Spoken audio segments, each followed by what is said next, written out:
সিঙ্গাপুরে যারা নতুন আসবেন তাদের উদ্দেশ্য কিছু কথা বলি। সেটা হচ্ছে যারা শিপইয়ার্ডে আসবেন তাদের কমপক্ষে 6 থেকে 7 লক্ষ টাকা লাগবে। এই 6 থেকে 7 লক্ষ টাকায় আসার পরে দেখবেন আপনার বেসিক খাওয়ার খরচ সব কিছু বাবদ বাদ দিয়ে আপনার 30 থেকে 40 হাজার টাকা থাকবে।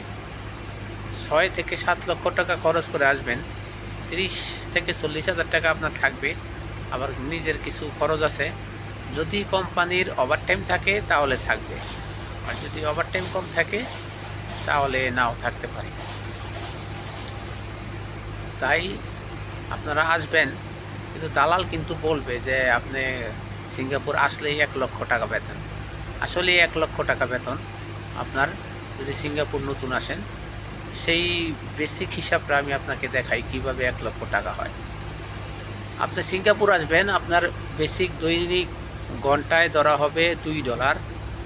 আপনি মাসে করতে পারবেন 300 থেকে 350 ঘন্টা। বর্তমানে যেই শিপইয়ার্ডের অবস্থা, 325 350 এরকম যদি করেন তাহলে আপনি 3 দুগুণই 600 টাকা, তাই 350 ঘন্টা হলে 700 টাকা, $700।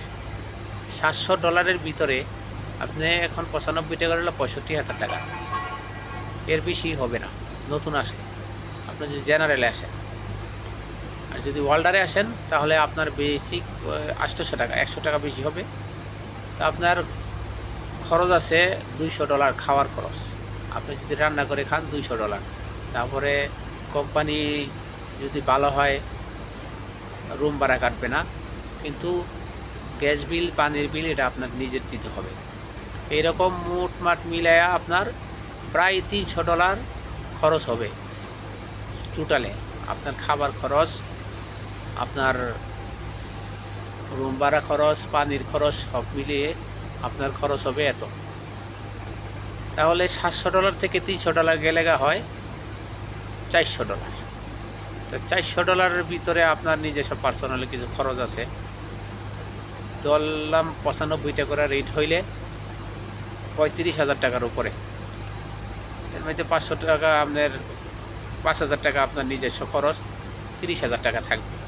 ওয়ার্ল্ডাররা একটু বেশি পাবে, এদের একটু যারা 18 টাকা বেশি তাদের একটু বেশি হবে, এদের হবে $800, তাহলে 500। এরকমই 30 থেকে 40,000 টাকা আপনার মাসের ইনকাম হবে। আপনারা যারা শিপইয়ার্ডে আসবেন সিঙ্গাপুরে, ভেবে চিনতে তারপরে আসবেন, কারণ এখন শিপইয়ার্ডে এরকমই কাজ আছে প্রচুর, কোম্পানি প্রচুর কাজ আছে, কিন্তু ওভারটাইম কম, এটা আইন করা।